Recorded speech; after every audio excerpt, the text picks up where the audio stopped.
Good morning, everyone. First, I'd like to do a sound check. Can you hear me? Great, thank you. 9/11, 20 years ago, a day that's been seared in my memory and perhaps in yours.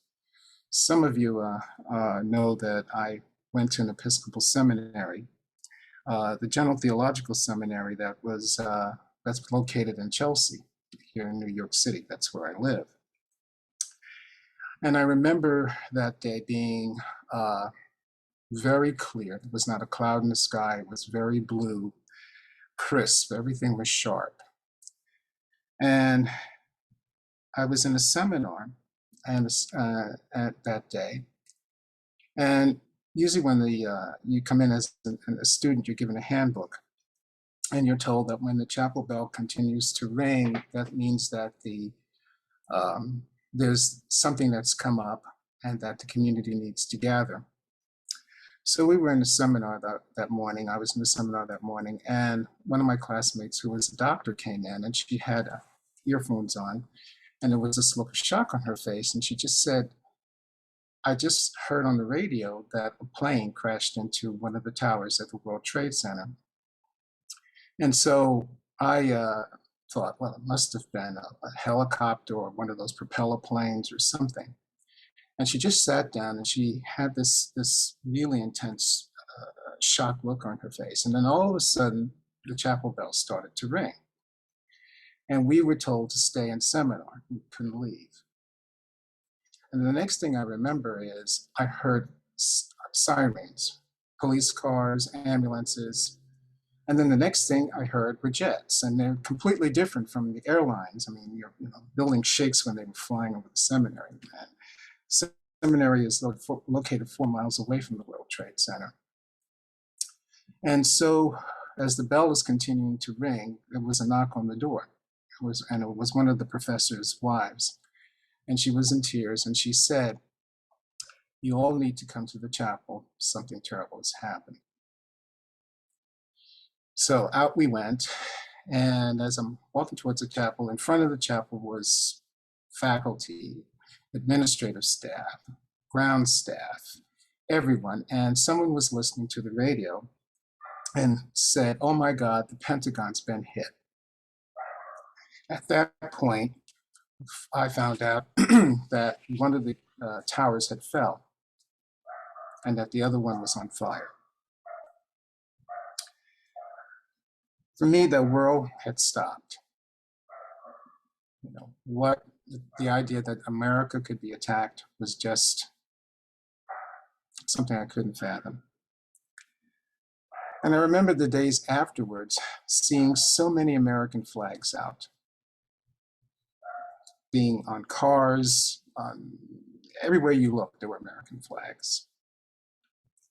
I remember there was a rise of hatred towards Muslims, that people were attacked because they were Muslim. And the media incessantly played the second tower being hit. And it's funny because early in the week, I think it was Tuesday of this week, it was a very bright, no cloud in the sky day. And I thought, oh my gosh, it's like September 11th. 20 years ago.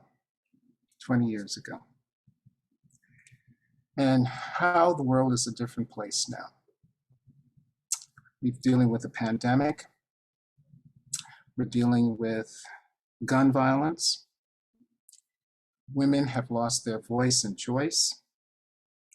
Variants of all kinds, hate crimes, earthquakes, floods, fires, people seeking asylum, and white supremacy. A constant state of not knowing and what's going to happen next. Over the years, I have developed a great appreciation for ancestors. Those individuals whose wisdom has helped me to make sense about what's going on in the world. And so I'd like to introduce to you two of my ancestors. First one is the sixth patriarch, or he's called by other names in our Zen tradition, whose story is told in the 23rd koan of the Mukei.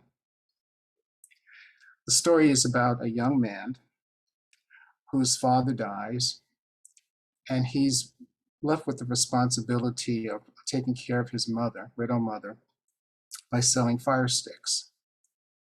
And one day, he hears someone chanting the Diamond Sutra, and it appealed to him. And he asked the chanter, where could he get a copy of that sutra? And the chanter told him from Master Guin, who is the fifth patriarch and the abbot of Obai, and a monastery located in northern China. Wanted to see the Master Guin, and he sets out on a journey to north. Now, a little bit about Eno. He's 24 years old. He's not that good looking. He's poor, shabbily dressed, and he's illiterate. Given all these details, had an insight in which encouraged him to travel north to see Master Guin. When Eno arrives at the monastery, the following conversation takes place. Guin, where are you from? Eno, from Rian, Master. Guin, what are you seeking for? Eno, I want to become a Buddha. Guin, you monkeys of Rian do not have Buddha nature. How can you expect to become a Buddha? Eno, there is a distinction of south and north for us, but there can be no distinction for Buddha nature. Guin was encouraged by Eno's giftedness, so he allows him to enter into the monastery, but he's relegated to the kitchen and he becomes a rice cleaner. 8 months later, the master, the abbot, Guin, calls for a contest to write a poem in which to demonstrate you have Zen ability to show whether you are worthy to become a Dharma successor. One of the senior monks, writes a poem that looks like he's a winner. But, with the help of a fellow monk, writes an even better one. Guin calls Eno to his room. He gives Eno the bowl and robe, signs of Dharma succession, and tells him to leave. He says, they won't like you. You're poor. You're not like the other monks. You need to leave. And they won't accept you to be my successor. Eno leaves, but when some of the monks find out that he's been given the robe and bowl, they take off after him.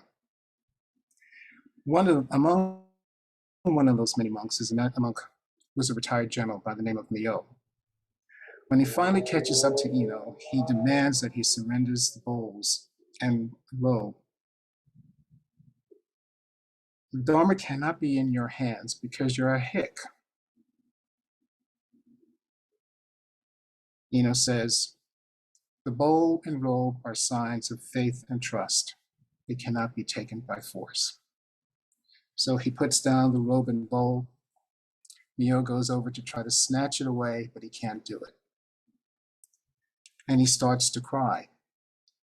He says, I can't, what's preventing me from doing this? And Meowth says to him, think neither good nor evil. What is the true self of monk Meowth? And according to the text, Meowth becomes enlightened. I have felt a close attachment to the sixth patriarch because I have never in my life been called a monkey, but I do remember as a graduate student when I used to go to classes, some of my profs were in buildings that had doormen. And I was told to use the servants' entrance. So one doesn't have to be called a monkey, but there are other ways to be called a monkey. There are other ways to be called a monkey. On 9/11, 343 firefighters died. Five of them were women, and amongst those dead were also 12 Black firefighters, of those 12, only 6 of their remains have been discovered. Spike Lee has recently published a series of documentaries called 9/11, 2021 and a half. And their stories told by people who were on the ground, on the level on that day. Among them were women. Women, and since the late 70s, have been trying to become firefighters. And although they did very well on the written part of the test, the administration made the physical part very, very difficult for women. And there was a lot of legal action taken to address this. And it wasn't until the late 70s that women were finally allowed to become firefighters. 2001, the first female lieutenant was promoted. 2002, first female. Blacks. There's always been a small minority of Blacks in the fire department. And I think it was also in the 70s that the Vulcan Society was developed. The Vulcan Society is the group that was formed to address discrimination and also hiring rules of Black firefighters. And an interesting story that was shared was that if you are a firefighter and you go into a firehouse, you have a place where you have a choice of wherever you want to pick a bed. And there was always what was called the Negro bed. Sign was plastered on the wall, Negro bed. And it was the most uncomfortable bed in the firehouse, and it was located near the bathroom.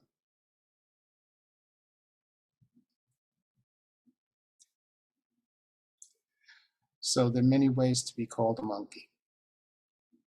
You don't have to say the word. The second ancestor I'd like to introduce to you is the 42nd patriarch, who was priest Lilang Shan. He studied with the 41st patriarch, Tugan the latter. He served as his bearer of the bowl and robe. Tugan asked him, "What is the business beneath the robe?" All of us, as I look at you this morning, are wearing a robe. T-shirt, dress, hoodie. You're wearing a robe. And what is that? What's underneath that? Is it a disguise?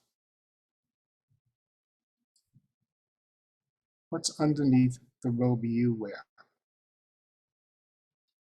Two sons said, intimacy.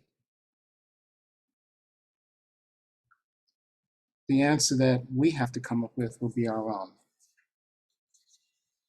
To go back to the story of the sixth patriarch and his conversation with Meowth, Meowth is so grateful that he's had this enlightenment. He said, we both went to the same monastery. And he said, yeah. He says, that was our training ground. So our zazen this morning is our training ground. And in the words of the sixth patriarch, he said, live into the expectation, the fulfillment of what you've been given today. So from our practice today, on this day, 9/11, may we live into the true nature of what we've been called to be. I'd like to end with a verse from the concluding verse of the Gate of the Sweet Nectar. And it goes like this. This is our life, the length of our days. Day and night, we meditate upon it. Thank you.